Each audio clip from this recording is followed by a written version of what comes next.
पंजाब में वहाँ किसानों ने भी झंडे काम किया और झंडे लेके जा रहे थे बीजेपी वाले। झंडा का यदि लेकर के जाया जा रहा था कोई चुनावी रैली में और वहाँ पर किसानों झंडे ने लेके जा रहे थे रोक लिया है, काला झंडा भी दिखाने का काम किया था। लोग नाराज हो गए हैं और उस नाराजगी का कारण है कि जहाँ तहाँ पर विरोध प्रदर्शन हो रहा है। गुजरात का एक दलित परिवार, दलित किसान का अडानी का उसका जमीन पसंद आ गया और वह जमीन ले लिया गया और जमीन के बदले में उसे 11 करोड़ रुपया दिया गया और अडानी का कंपनी के ही कुछ लोगों ने उस किसान को समझा करके और इलेक्ट्रोल बंड में वो 10 करोड़ रुपया डलवा दिया। और ये किसी के खाने पीने के चीजों पर ये लोग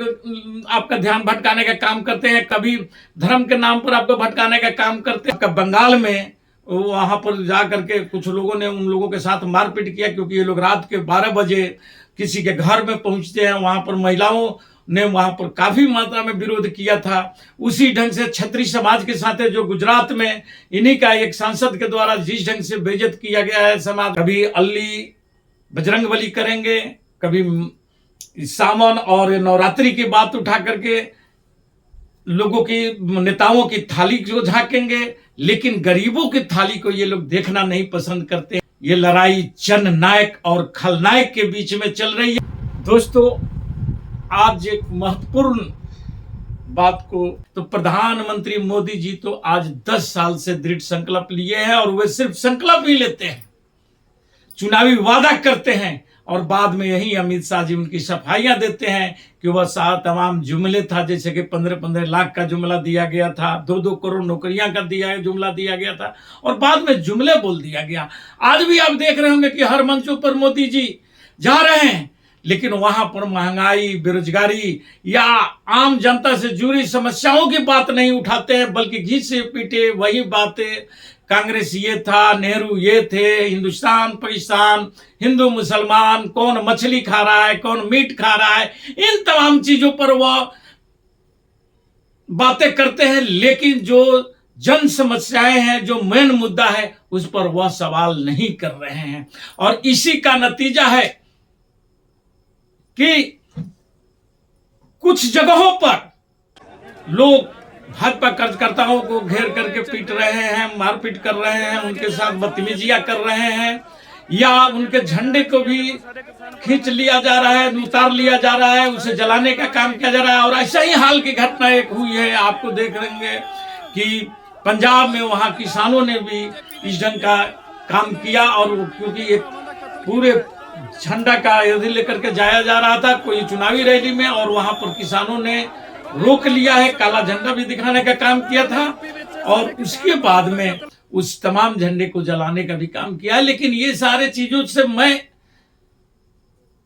तमाम लोगों को यह जरूर आग्रह करेंगे कि इस ढंग की कोई भी हिंसात्मक कार्रवाई आप नहीं करें, इससे देश की छवि खराब होती है, जनता की खराब होगी। लेकिन चूंकि मैं समझ रहा हूं जनता की बातों को कि वह इतना ना व्याकुल हो चुके हैं, इतने ना उनके साथ में समस्याएं खड़ी कर दी गई है ये सरकार के द्वारा कि लोग नाराज हो गए हैं और उस नाराजगी का कारण है कि जहां तहां पर विरोध प्रदर्शन हो रहा है और ये सारे चीज देख रहा है मौजूदा सरकार, मोदी जी, अमित शाह जी। लेकिन ये लोग भी जानते हुए समझते हुए, क्योंकि इन लोगों ने 10 साल में जनता के लिए कोई काम नहीं किया, ये सिर्फ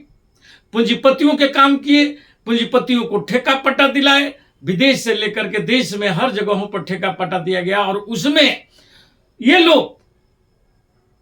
भारी मात्रा में इलेक्ट्रोल बॉन्ड के रूप में चंदा भी लिए हैं, वह भी आप देख रहे होंगे। ऐसा ही एक घटना आया है, गुजरात का एक दलित परिवार, दलित किसान का अडानी का उसका जमीन पसंद आ गया और वह जमीन ले लिया गया और जमीन के बदले में उसे 11 करोड़ रुपया दिया गया और अडानी का कंपनी के ही कुछ लोगों ने उस किसान को समझा करके और इलेक्ट्रोल बंड में वो 10 करोड़ रुपया डलवा दिया और बोले कि तुम्हारा 6 महीने में ही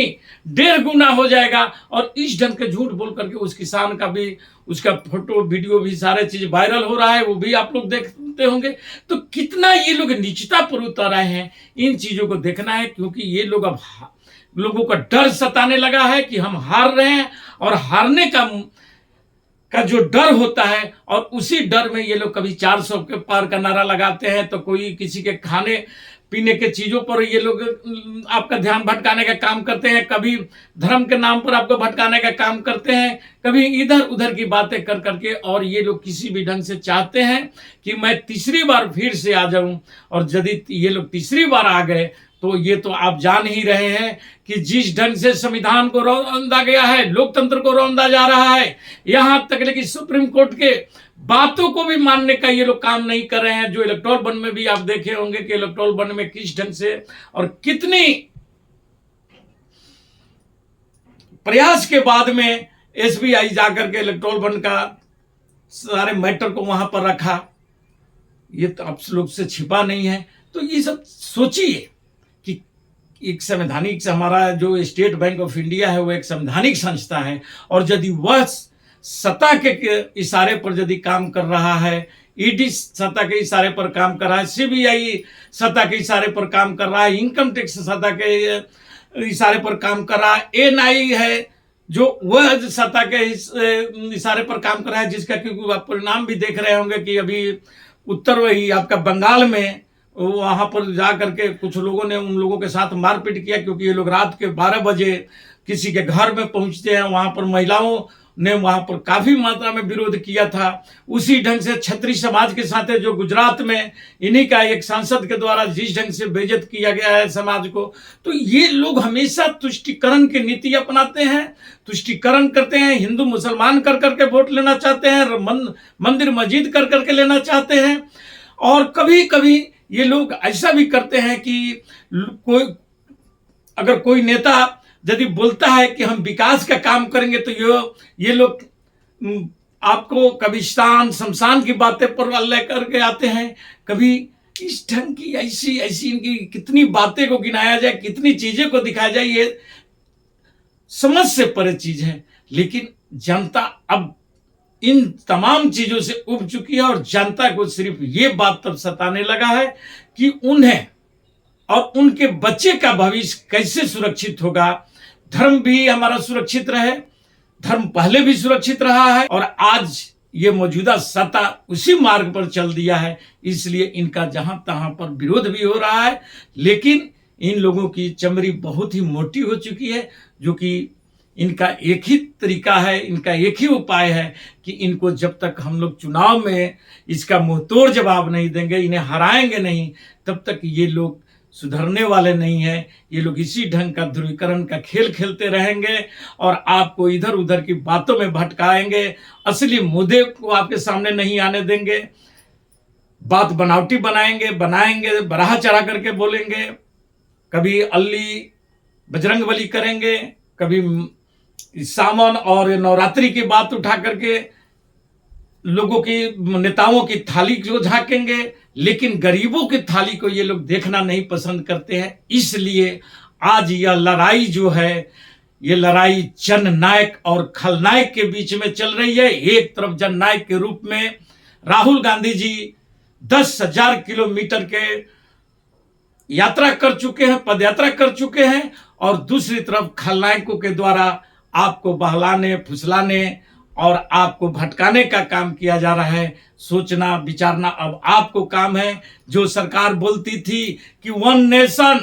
1 इलेक्शन, वह आज इतना दयनीय हालत में है कि एक इलेक्शन को 7 फेज में करा रहा है। तो ये सोचिए कि इनकी करनी और कथनी में कितना अंतर है, और ये सोच समझ करके ही आप अपना निर्णय दें, क्योंकि यह निर्णय 5 साल बाद आता है। यदि हम फिर चूक गए तो फिर अपने बच्चे के आपकी भविष्य कहाँ रहेगा, ये अब आपके ऊपर है। इसी के साथ मैं अपना वक्तव्य समाप्त करता हूं। जय हिंद, जय भारत।